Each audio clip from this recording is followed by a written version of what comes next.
Good evening, everybody. Welcome back to the Wilton Report, Policy and Properties. It's been a couple of weeks. I've been a little bit crazy dealing with the spring market.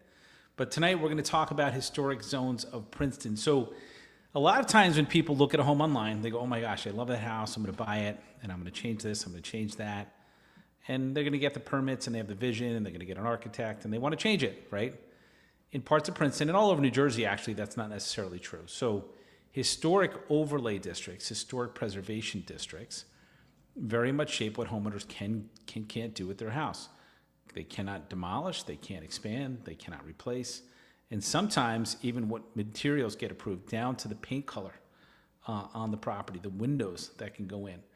So tonight, we're just going to have a conversation about the historic zones in Princeton, right? The historic preservation zones in Princeton, and there's 21 of them registered. I thought there was 22. And we're going to talk about how they work, why they matter, and how they impact values, how they impact inventory, and how housing gets developed specifically here in Princeton. So again, welcome back to the Wilton Report, Policies and Properties, the Wednesday night edition. I'm Josh Wilton, and I co-own and run the #1 boutique real estate agency here in Central New Jersey. And I work with buyers and sellers every day in the market, and I do see literally firsthand how things like zoning, development, infrastructure directly impact pricing, demand, and long-term value. And that's really the point of the Policies and Property editions of the Wilton Report. So let's dive right in. So the word historic district. Usually when I think people hear the word historic district, they think gas lamps, they think historic homes, they think brick sidewalks. Old Town Alexandria, for some reason, just jumped into mind, right? The main street of Cranberry is a historic district. In Princeton, I think it's a broader definition. It's not necessarily about nostalgia. It's about protecting what makes Princeton feel like Princeton. I think that's part of the intent of the historic preservation, because in some cases, it's definitely not about the housing. So Princeton is not necessarily protecting buildings, it's protecting streetscapes, roads, and even the rhythm of a neighborhood. I would even say the cultural identity of a neighborhood. Dangerous to say because, I don't know, could not be legal, right? So one goal of historic preservation is that a single project doesn't completely change the character of an entire block. So Princeton has an Office of Historic Preservation that says it protects historic buildings, neighborhoods, and streetscapes. That's the intent of it, right? So a lot of these districts aren't protected because they have unique or very rare housing. There are districts that are protected that have rather poor housing, that were not built well, right? They protected because Princeton feels, the town of Princeton and the town fathers, feel that they tell Princeton's story. So neighborhoods like Witherspoon Jackson, right? To the university, right? Nassau Street, Bank Street, these places reflect architecture, academic, and cultural history, and in some cases, cultural displacement, right, which the town, I think, in an attempt to preserve cultural displacement or prevent it, created historic districts. So, and this is where preservation becomes part of real estate policy, and policy impacts home values because of the limitations or the perceived limitations it can put on a house or a building or a business that wants to go to Nassau Street. So when you think about it, when demolition gets harder, when you have to go in front of a panel of people that don't even live in your neighborhood to get your paint color approved or to tell you what type of window that gets put in your house, right? You're not just preserving history, you're altering supply, development, and ultimately value.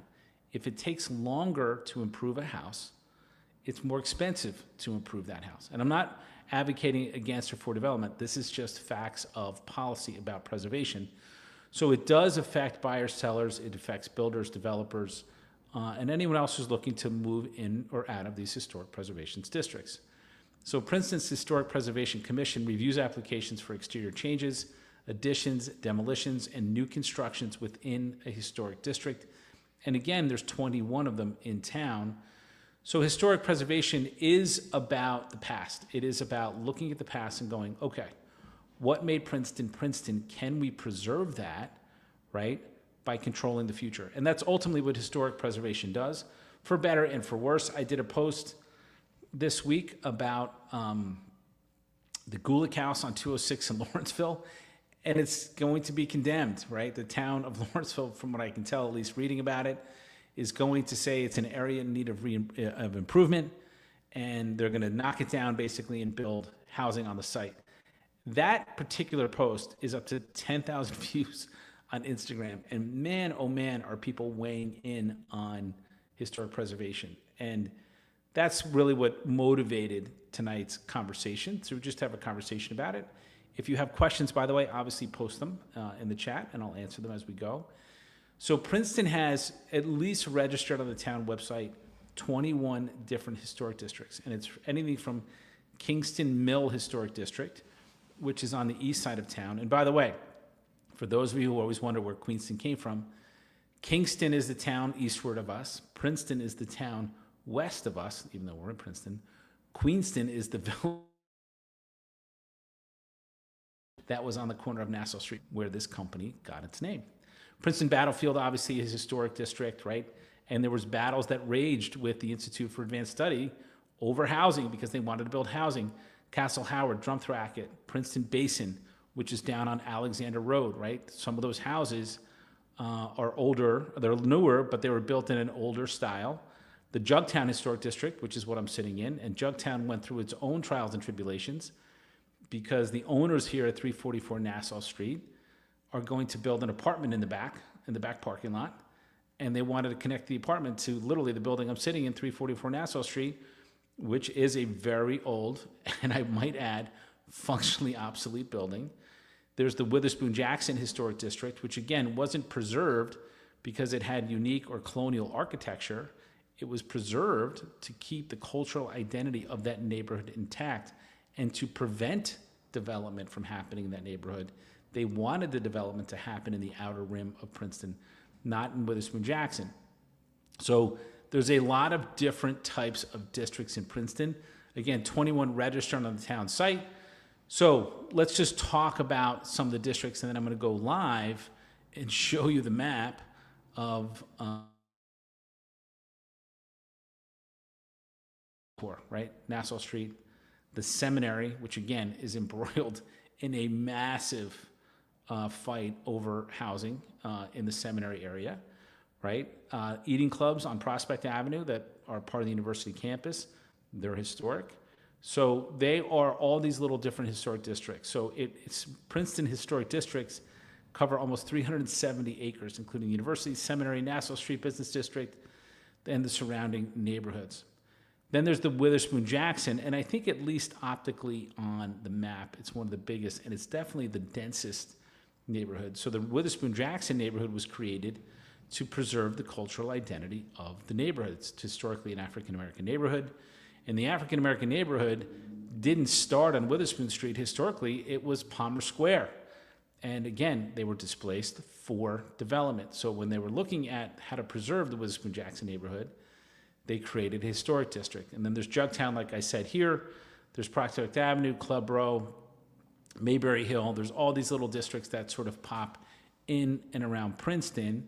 So what I'm going to do is attempt to share my screen. And let's see how this goes. Man, we are high tech. Okay. So this is a map, and if you don't know, the town actually has a map of all the different historic districts in town. So you can see Castle Howard, you can see Drumthwacket, which again is the governor's mansion, and apparently she moved in there. There's Butler, there's Witherspoon-Jackson, Bank Street, Mercer Hill, Jugtown, which is literally where we're sitting.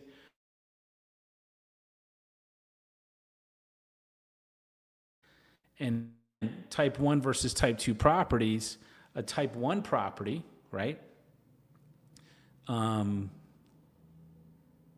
Type 2 do not require approval for paint on an already painted structure. Those properties that require approval, type 1, will need a preservation plan, which is usually done with administrative approval. So what does that mean? That means you want to buy this house and you want to repaint it. You have to get permission from the Historic Preservation Committee in Princeton. So, there's a lot that goes into this. There's administrative staff that people's taxes pay for to keep these neighborhoods preserved in the manner that they're preserved. So this is literally an interactive map, and you can get it on experience.arcgis.com, and it's right off the town website, so you can pretty much find it there. What's that?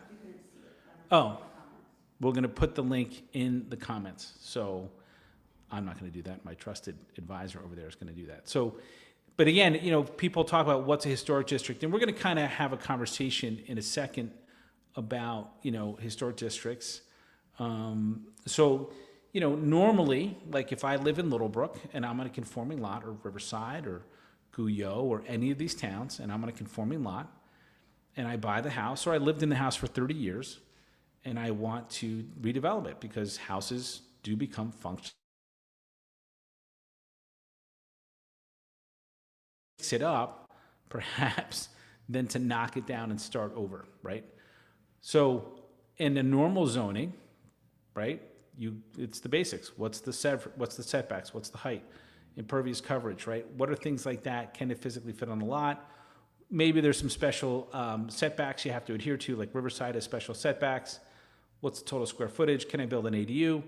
And what you would basically do is you'd go to the town, have a meeting, maybe hire an architect, a builder, a planner, and you submit a plan, and that's it. It goes through the town. Maybe you have to go to the planning board, right? Get it approved. But that's it. When you're in a historic district, a second layer kicks in.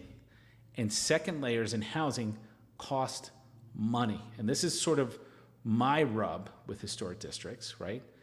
We are in a historic housing crunch in Princeton, like beyond. Like there is no affordable housing left to buy in Princeton. So now I want to redevelop a property or subdivide it. I can't, right? Because it's in a historic district, and that's the historic overlay. So that's part of it. And maybe the zoning says you can replace the windows, or if you're going to replace the windows, they have to look like this, et cetera, et cetera. That's not necessarily an issue. The issue is if it's on an oversized or a double lot, or I've even seen triple lots in historic neighborhoods, the owner cannot subdivide and build more housing. So what does that mean? It means less density. It means housing stays or becomes more expensive, right? And it's almost exclusionary in its own right. So the historic preservation comes in when you live or want to buy in one of these things. It's important as a buyer that you understand what you're getting yourself into, because again, before exterior changes, demolitions, relocations, or whatever, right, you have to get approval. It's not just what you're building, it's how it looks, it's what materials you use, how it relates to the streets, and whether or not it visually belongs. I have a customer who lives on an unnamed street, right? I won't even bring their name up. They went through HE double hockey sticks getting their house preserved. One of their neighbors, right, didn't like the fact they were going to put a portcullis on the front of the house, like a small porch, right, a roof above the porch, and said it didn't fit the historic, zone of the neighborhood. So not knowing my customer, then my customer went back, found the original photos of the house, and lo and behold, guess what it had on it? The covered porch. So I think sometimes historic preservation just becomes a defense mechanism against change. So what does this mean for real estate? Let's talk policy and property. So inventory, when demolition is harder, right? When zoning is more restrictive, it restricts supply. As you restrict supply, prices stay high, period. When approvals take longer, costs rise. So if you're hiring an architect or you're hiring a builder, and that builder and the architect or the attorney have to appear not only in front of the planning board, but in front of the Historic Preservation Committee, you're going to pay twice, right? So scarcity can increase. Property values may stay diminished, which isn't a bad thing necessarily, right? So how do you balance development pressure with preservation and housing obligations? And that's where policy really gets interesting. And so I think what you're seeing now, right, is development is happening in neighborhoods where historically it didn't happen. So it's in the downtown corridor, it's at the seminary. The seminary is, by all means, right, an old campus. It has old buildings, right? And now they're going to build an apartment building kind of smack in the middle of it, and people are up in arms because they say it's going to change the historic character of the neighborhood. However, when you look at the old buildings that were there before they were knocked down versus the overlay of the new buildings, you'd be hard-pressed to tell the difference between the historic building and literally a new apartment building. They look very similar. So I think sometimes historic preservation is just a pushback against change, and sometimes it's just good policy, bad policy. So historic preservation is a thing in Princeton. It is a thing in Cranberry. There are parts of West Windsor, Grover's Mill, right, where World of Worlds took place, Orson Welles. That's historic, right? There's a lot of things you can't change over there. So historic preservation is a really thorny topic. I did a YouTube episode or a podcast episode, I guess you could say, a few years ago about the Witherspoon-Jackson neighborhood, and I made the contention that perhaps it was a form of redlining in that neighborhood. And I got calls from public officials in town that were not happy with that episode. We'll post it below this one so you can watch it. But again, historic preservation has a role to play. I think everyone likes to drive down Nassau Street because they like the consistency, the look that it's had for time.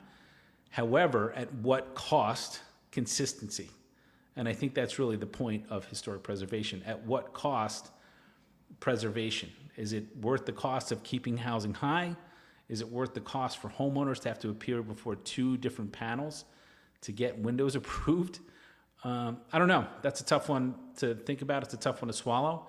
What do you think? You can leave your comments below. For those of you joining in, I thank you for joining in. It's Wednesday night. And again, when you think about the role of the town fathers, you have to understand that Princeton commands a premium, right? It does. Schools matter, jobs matter, locations matter, but preservation is one of the forces that does shape this market. There are multiple lawsuits happening right now in Princeton to preserve what was at the expense of what could be in terms of housing, and I'm not taking sides either way.